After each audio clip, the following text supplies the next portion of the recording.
Right. Hello and welcome to the Zonal Weakness brought to you by Corner Football Fantasy, powered by Fantasy Football Scout. And of course, I'm in a different location, obviously. So trying to record this as fast as possible before we get into the holiday mode. And yeah, I hope everybody has had a very good week. And our Zonal has been doing pretty well. So let's get straight into the Zonal Weakness, of course. And this is the obviously the Zonal Weakness for Game Week 17. And if you haven't followed or liked or subscribed, then please do so now because we are doing regular content. And yeah, and it's available in all the channels that you see over there in Facebook, on YouTube, and of course on X.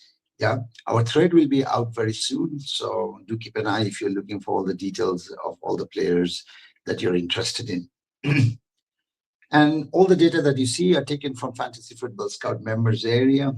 Currently, there's a 45% discount for the Black Friday offer that's ongoing. So if you're interested and you want to play FPL with evidence-based data that informs your decision, then please do so. This is worth the investment. And of course, when you get an investment that's 45% discounts, that's really appealing and tempting. So please do and hurry. Right, moving on to the zonal weakness. And as you can see, rightly so, this week looks pretty interesting. There's a lot of green already on the screen, as we can see. And first up, we are going to focus on Manchester City versus West Ham. And obviously, West Ham looks pretty leaky. And we can see that, all the three zones are kind of very interesting. Particularly, let's start from the center with a lot of focus on Haaland. Of course, he's a triple captain shout for this game week. So those of you who have the triple captain could apply on him. And of course, through the center, they have occupied 18 chances and ranked fifth. But Foden, who's currently on great form, and Cherki is also on great form, both occupying the right flank and the left flank, each conceding 26 chances and 23 chances respectively, where Foden and Cherki is going to play ranked second and third. So obviously the right flank and the left flank also looks very tempting. Moving on to the next fixture, which is Wolves versus Brentford. And of course, Wolves will be playing at home. Thiago, although despite the injury, the concern, is likely to play. Of course, please do keep an eye on the press conference. And down the center, of course, Wolves have considered 26 chances and are ranked the worst team. And this is where Damsgaard is also likely to play. Henderson and Coyote offers also appears to be a different, interesting shout, particularly because of the fact that down the left, Bulls have actually considered 28 chances and are ranked worst. Moving on to the next one, which is Everton versus Arsenal. And this is a fixture that kind of disappointed a little bit last week, besides Saka. But again, Eze seems to be the one who's kind of standing out because of the fact that Everton have considered 19 chances down the center and are ranked fourth. But again, with with Odegaard back in the side, not quite sure whether Eze is going to play. So if you have Eze this week, perhaps could be a wait and watch, and then next week with the 5 free transfers available or the 4 free transfers that you have, this could be an ideal move from Eze and find a right suitable player. Next one is Aston Villa versus Manchester United, who seems to be on a bit of a roll, not in terms of winning the matches, but at least in terms of scoring goals. And again, Cunha was more or less in all the chances that were created and was at the end of it. Of course, he did manage to finish the last one, which kind of fell into his side.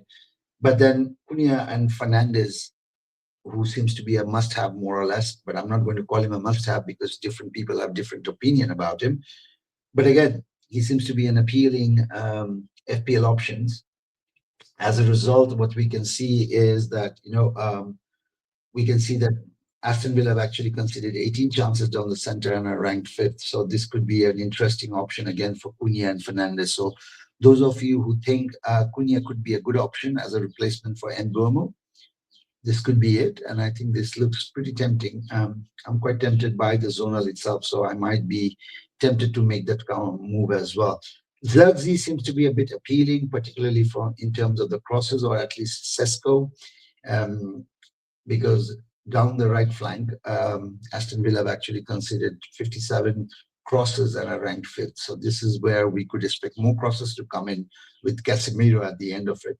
But in terms of the headed considered, this is where Aston Villa seems to be a little bit stronger and likely to clear most of the balls. But, Casemiro seems to be at the end where they've only conceded 12 headed conceded. So yeah, not really much there for that. Moving on to the next fixture, which is Fulham versus Nottingham Forest, and I think this is a team that has been affected a little bit by the AFCON to an extent. So we have Kevin, and of course we have Robinson, who's kind of back in the squad and is playing full time. Robinson seems to be a very interesting shout, particularly because of the fact that from the right flank, 20 chances have been considered. This is where Nottingham Forest seems to be weak, or at least the fifth weakest. And that's what makes Robinson pretty interesting. Harry Wilson, slightly outside our perimeter, still a good shout, remains competitive and could do well again in this fixture with 20 chances considered down the left flank by Nottingham Forest, and they're ranked 7th. Jimenez could be at the end of those crosses that are coming in and could do a little bit of more by putting his name on the score sheet by scoring some headed goals, because this is where Nottingham Forest have actually considered 17 chances and are the second worst team in terms of headed conceded down the center. So this is a fixture that you should be looking out for. The other fixture that's pretty interesting is Leeds United versus Crystal Palace. And I think this is pretty interesting, particularly with all the 3 zones standing out. And as you can clearly see, 20 chances down the right flank, 18 chances down the center, and 22 chances down the left flank. And they're all ranked 5th, respectively. So Pino, Mateta, and of course, Nketiah could all do very well this week. So if you have if you have Crystal Palace assets, this is a match that you could likely play. Leeds is likely to be very attacking at home. So yeah, the goals could be coming. So this could be a bit of a goal fest, in my opinion. Sunderland, on the other hand, been very much affected by the number of players that have left the team and have gone to join the AFCON. So we are not quite sure about who's going to play in which particular position. So we'll come to Sunderland a little bit later. However, Brighton, on the other hand, looks to might be able to capitalize on the weaknesses that is there currently in terms of the data, but also in terms of the players missing. And as you can see, Mitoma and 𝐸𝐸 could be the ones that could do pretty well from the right flank. The fact that Sunderland have actually considered 24 chances, 34 chances, and are ranked the worst side in terms of the chances considered down the right flank. Ruda is pretty interesting as well. 21 chances considered by Sunderland down the center and are ranked 2nd. Minte, I know a lot of people are very much frustrated, but Wi-Fi could do well in particular this match with the left flank, as it's slightly outside our perimeter, so it's not really marked green, considering 20 chances down the left flank and then ranked 7th. So yeah, I'm not really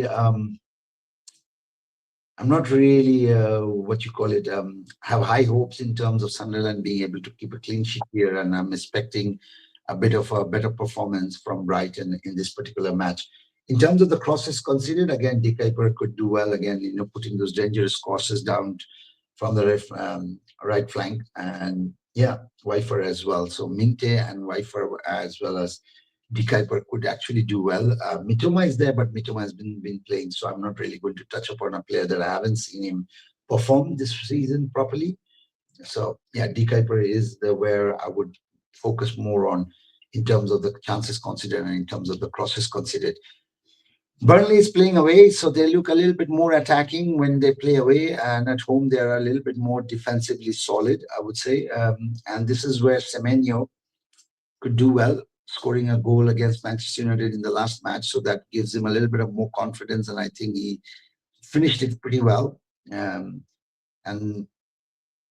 I know that goal came in from the left flank of Manchester United, but we have put, as you can see in the chart, we have put him in the right flank because this is where his hit map seems to be a bit more heavy, or at least a bit more focused. So that's why we put him on the right flank. And looking like it, going by the data, it seems like, this is where Burnley have actually considered 19 chances and are ranked 7th, which is slightly outside our perimeter. So that's why it's not marked green. Tavernier scored a beautiful free kick, and he's in form. So this is a match, again, he could do well with Burnley conceding 15 chances and are ranked 10th. I'm not going to touch up on the other players, but again, Semenyo, in terms of the crosses, could also do well along with Truffett.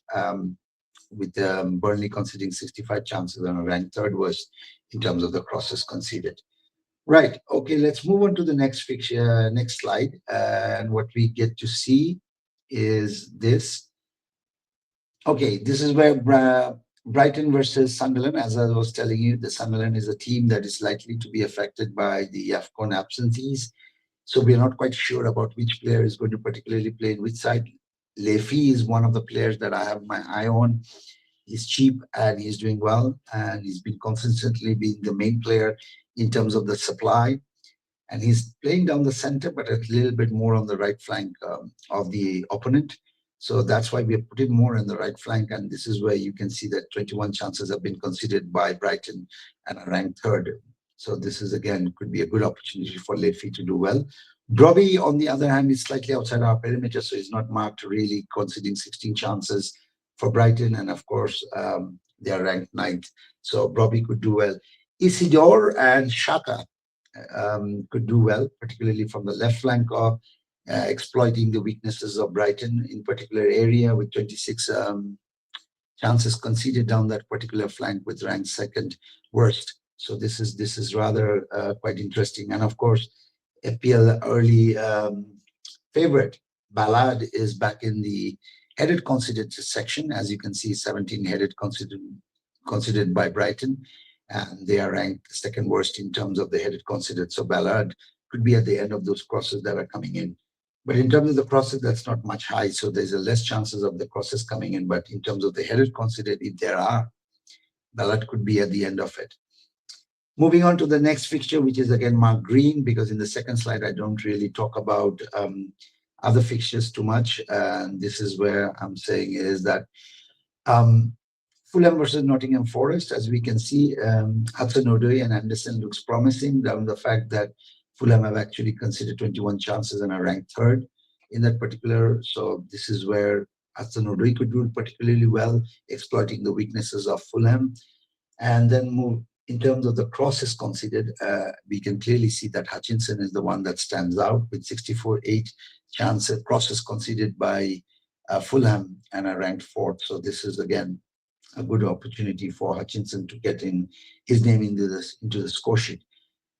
Newcastle versus Chelsea. This looks appealing, and of course Neto and Gusto, who are doing well. Gusto, at least in particular, did very well in the last match. So again, this could be another ideal opportunity for Gusto to exploit the weaknesses of the opponent, particularly Newcastle, who looks vulnerable down the left flank. That's where Gusto and Neto is going to play. And as you can see in the stats, they have considered 23 chances and are ranked third worst in terms of the left flank chances conceded.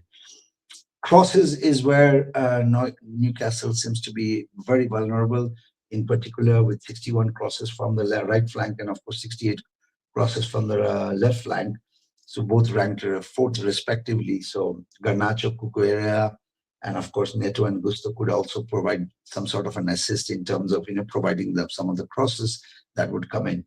So yeah, I think that's more or less that. There are quite a number of 1 week punt that we kind of identified, or at least that's kind of visible. So if you look at the first slide, you would be able to identify some of the 1 week punt given the future fixture that's coming up. So if you're in the mood to do so, please do carefully examine and go through the details that's provided in the first slide, and you'll be able to easily identify some of the assets there who could be good, an ideal candidate for the 1 week punt. Moving on to the zonal team of the week, and which has been doing pretty well as well.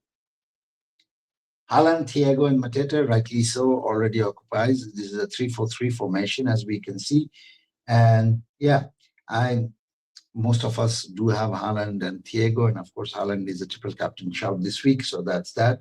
Thiago, bit of an injury concern, but I think rightly has made that position for himself. Pino, Foden, Cherki, and Bruno Fernandes, as we have highlighted in the first slide, is exactly why they are there in the team. So the midfield looks pretty solid, with 3 Manchester City, 1 Manchester United, and 2 Crystal Palace. The fact that Crystal Palace plays against Leeds at home, who's been very attacking when they face an opponent at home.